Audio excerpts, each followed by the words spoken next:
Bonjour à toutes et bonjour à tous, je suis ravie de vous retrouver pour vous présenter un très bel oracle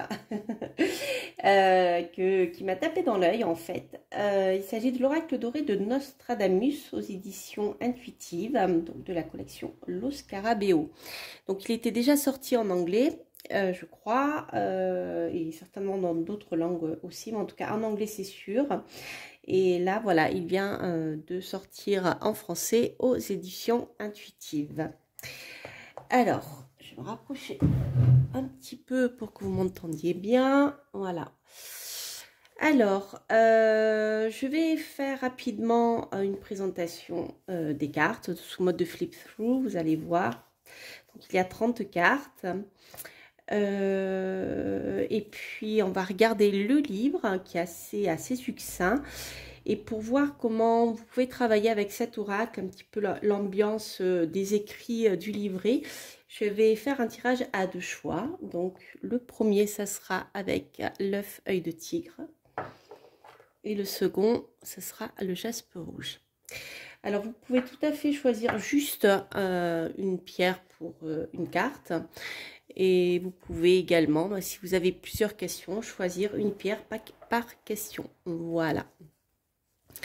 Voilà. Je vais refaire la mise au point sur notre oracle. Voilà, donc il est dans un coffret dur.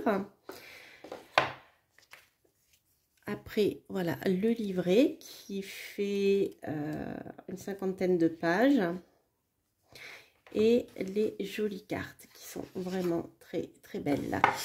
Alors, c'est format oracle. Alors, au début, je pensais que ça ressemblait un peu à un petit Lenormand, sauf que au niveau des cartes, il y en a un petit peu moins. Je crois que c'est 32, non? Petit Lenormand, je ne me rappelle jamais.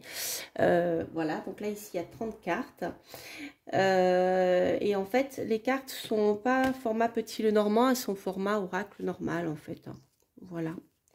J'en ai pas sous la main là pour vous montrer, mais elles sont pas, c'est pas des cartes oracle très grandes. Je dirais que c'est plutôt des cartes oracle format moyen, voire petit. Voilà. Alors, elles sont très belles. Vous avez des dorures, je sais pas si vous les voyez bien. Voilà, les bords sont simples. Voilà. Donc, bien sûr, le dos, vous pouvez faire des tirages à l'endroit et à l'envers. Et voilà, donc je vais vous montrer déjà simplement les cartes. Donc vous avez juste un numéro et comment dire, aucun titre, vous voyez, ni mot-clé. C'est vraiment, soit vous travaillez au départ à l'intuition, soit vous vous appuyez du livret pour voir ce qu'il est dit. Donc déjà, je vais vous montrer les cartes. Voilà, vous avez ici, je ne sais pas si vous voyez bien, vous avez un lierre avec une petite coccinelle. Les illustrations sont quand même assez basées sur l'ambiance du Moyen-Âge. Vous voyez le chat qui a un poisson, un animal qui ressemble à un poisson dans sa gueule. Donc vraiment, il me faisait penser au petit Lenormand. Vous voyez le bateau. Je trouve magnifique cette carte, hein, le voilier. L'enfant. Donc vous verrez, il y a des petites cartes qui ressemblent vraiment au petit Lenormand. Et d'autres comme celle-ci, c'est la roue. Qui sont vraiment différentes et qui ont une signification différente. Là, c'est le guerrier. Le chevalier. On est vraiment dans l'ambiance moyenâgeuse. Le lys. Le livre. Les étoiles.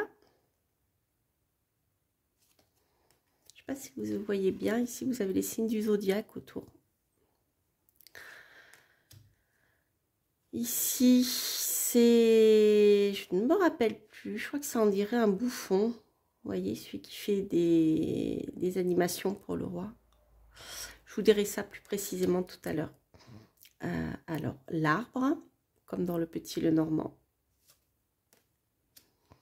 Ici, vous avez Cupidon.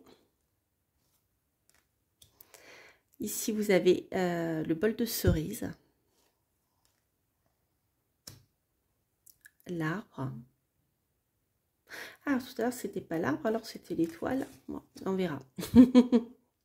L'arbre est ici. Ici, vous avez le gant.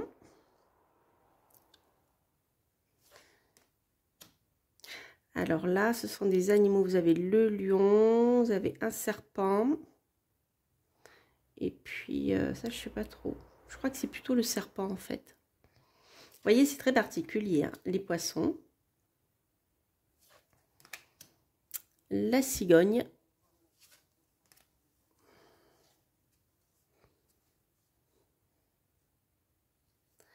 Les oiseaux. L'anneau. Le château. La montagne. Alors là, je sais plus. On regardera. 27. La rose. Non, le serpent, il est là. L'encre. Le coffre. La clé. Elle est magnifique. Je crois que c'est ma carte préférée. Et l'aigle, alors il est génial, on dirait presque un griffon. Et c'est un aigle. Voilà. Alors, je vais vous montrer le livret. Et puis on fera un petit tirage pour voir comment vous pouvez travailler avec. Donc, au niveau du livret, vous avez des propositions de tirage au départ. Donc ici, il s'agit du tirage de Nostradamus. Donc, je suppose que ici, vous tirez... alors, j'ai pas le nombre de cartes, je le vois pas. Et vous voyez, il y en a un certain nombre, c'est un gros tirage.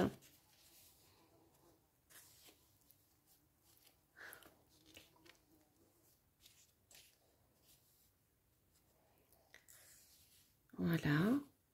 Alors, des explications concernant ce tirage. La carte dominante, ce que ça signifie. C'est un tirage qui a l'air assez complet. Le bras gauche, alors qu'est-ce qu'on a? La lettre initiale de la partie de la croix correspond à l'initiale de la partie du corps afin de faciliter la mémorisation. Tête, carte placée dans les positions représente la pensée. Donc certaines positions qui vont correspondre donc à la tête et qui va correspondre à nos pensées. Elle décrit ce que vous souhaitez faire maintenant ou à l'avenir. Le bras gauche, notre volonté, ce que l'on veut faire.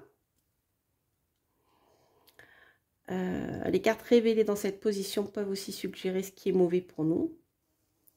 Si on persévère, le bras droit, ce sont les capacités, qu'elles soient potentielles ou évidentes. Donc ça peut être intéressant. Ça vous permet de voir si vous avez certains potentiels par rapport à vos projets. Le cœur, les passions, les émotions, le dominante. Les jambes, des suggestions pour votre futur, votre destin.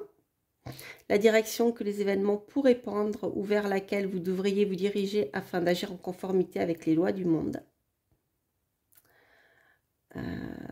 Et ensuite, vous avez des petits conseils. Voilà, il est important d'évaluer les cartes qui sont placées dans la même partie du corps et le type de lien qu'elles ont les unes par rapport aux autres. Voilà. Donc, en s'appuyant si les cartes sont plutôt naturellement bonnes ou mauvaises, on va dire. Les cartes dominantes, c'est la carte la plus importante. Donc, pour que ce soit la tête, les bras, vous avez toujours une carte dominante. Je vais vous remontrer le schéma, comme ça on verra mieux. Voilà. Donc, voilà, tout ceci est expliqué. Ensuite, c'est le tirage à une carte. Hein, c'est ce qu'on va faire là maintenant. Voilà, donc là, vous avez deux tirages. Donc, une carte ou alors un tirage vraiment, vraiment complet. Alors, au niveau de l'interprétation des cartes, vous avez quelque chose d'assez succinct. Vous avez ceci pour chaque carte. Donc, le chat avec une petite citation. Donc, par exemple, avec son visage heureux et ses mots doux, celui qui le croit, le traître Amadou. La chance, heureux est celui qui tire profit des actions stupides d'autrui. Je trouve ça rigolo. Ouais. Et après, vous avez un petit texte comme ça. Donc, par exemple, le chat, c'est une mauvaise carte, hein, carte funeste qui prédit une trahison ou qui doit vous faire réfléchir sur la confiance mal placée en quelqu'un ou dans une situation que vous croyez sûre. Elle peut aussi prédire l'infidélité en amour. Voilà. Donc, vous avez voilà, ce genre d'approche. Après, un espace pour des notes personnelles. Et en sommaire, vous avez le numéro des cartes avec le numéro de la page. Vous pouvez les trouver. Je ne sais pas si vous avez... si vous voyez bien que ma lumière est un peu tombée. Le soleil est parti. Alors, les amis, nous allons faire un petit tirage à 2 choix. Donc, voilà. Soit vous choisissez l'œil de tigre, soit vous choisissez le jaspe rouge. Ou alors, vous pouvez aussi tout à fait eh bien, choisir une question par pierre. Voilà. Alors, pour ceux qui ont choisi l'œil de tigre, on va commencer avec vous.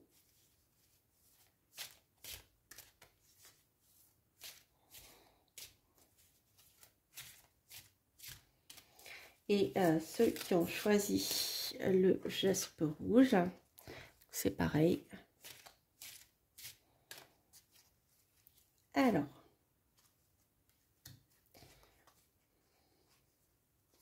voyons voir. Oui, ça va. Donc, pour vous qui avez choisi l'œil de tigre, nous avons, oh les amis, nous avons Cupidon. Cupidon. Ouais, voilà. Alors, qu'est-ce que nous dit... Oh, j'ai oublié de vous dire l'auteur. Je vais déjà présenter son travail. Il s'appelle, j'ai déjà présenté un oracle avec de cet auteur justement. C'est Pierluca Zizzi. Voilà, Zizzi. Pierluca. Donc, qu'est-ce que nous dit Pierluca? Alors, il nous dit pour Cupidon. Cupidon, peu importe la force de la raison, elle ne vaut rien quand l'amour est de saison. Aïe. Enfin, ou tant mieux. L'amour est en route, les amis, et avec lui la passion, la transformation des passions négatives en passions positives. La transformation potentielle des espoirs en amour que vous pourriez apporter dans votre vie. C'est joli, hein? Alors, j'espère que vous avez choisi cette signification-là, ce domaine-là. Et ensuite... Ici, vous avez le chevalier. 17. 17 et 17. Je le connais bien, il n'aime et il n'aime que toi. Dans son cœur, il n'y a personne à part toi. Alors là, il s'agit d'un mariage ou d'une alliance en vue avec une personne importante, riche ou puissante. Des titres académiques, des reconnaissances, des nouvelles libertés et des pouvoirs pourraient vous concerner.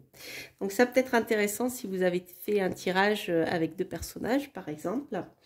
Si vous hésitez entre 2 personnes, eh bien vous avez ici peut-être le niveau des sentiments de l'un et de l'autre. C'est rigolo parce que toutes les deux parlent des domaines sentimentaux. Voilà, donc celui-ci paraît plus stable, celui-ci, bien, ça ne se contrôle pas, les amis. Bon, allez, pour rigoler, on va les recouvrir. Comme la vidéo est courte, on va préciser tout ça. Je sens que je vous laisse sur votre faim. Alors, Monsieur Cupidon, on va voir comment les choses pourraient évoluer dans les deux côtés. Alors, Cupidon. Donc, nous avons la carte 7 et la carte 26 ici.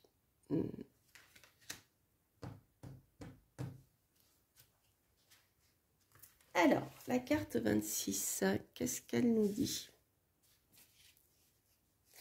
Donc, on reprend. La carte 7, Cupidon, nous parle de l'amour qui est en route et avec lui la passion, la transformation des passions négatives en passions positives. La carte 26. Alors, vous êtes accrochés? Alors, plus une chose se vit intensément, plus le temps s'écoule rapidement. Chaque âme devrait fonder ses actions sur la volonté et l'esprit de décision. En ce moment, vous êtes trop indolent et irréfléchi. La chance ne sourit pas aux paresseux. Voilà, en même temps, par rapport au domaine ici sentimental, lorsqu'on dit plus les choses se vivent intensément, plus le temps s'écoule rapidement, ça nous parle des passions aussi. Hein. Moi, je le vois comme ça ici. Donc, il peut y avoir de l'amour, mais attention aux relations passionnelles, là, parce qu'elles ne durent pas. Voilà. Alors, monsieur le cavalier, qu'est-ce que j'ai? L'aigle. Monsieur le cavalier défend son précaré. Alors, 17.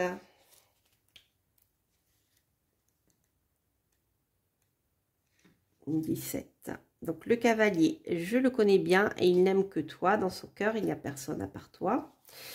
Et monsieur le chevalier. Sans noblesse d'esprit ou générosité, personne ne vaut d'être apprécié. L'aigle représente votre fierté, votre générosité, votre noblesse d'esprit que vous devez développer et ensuite montrer au monde entier. Soyez noble ou cherchez cette vertu au-dedans de vous. Voilà, voilà les amis, j'espère que ce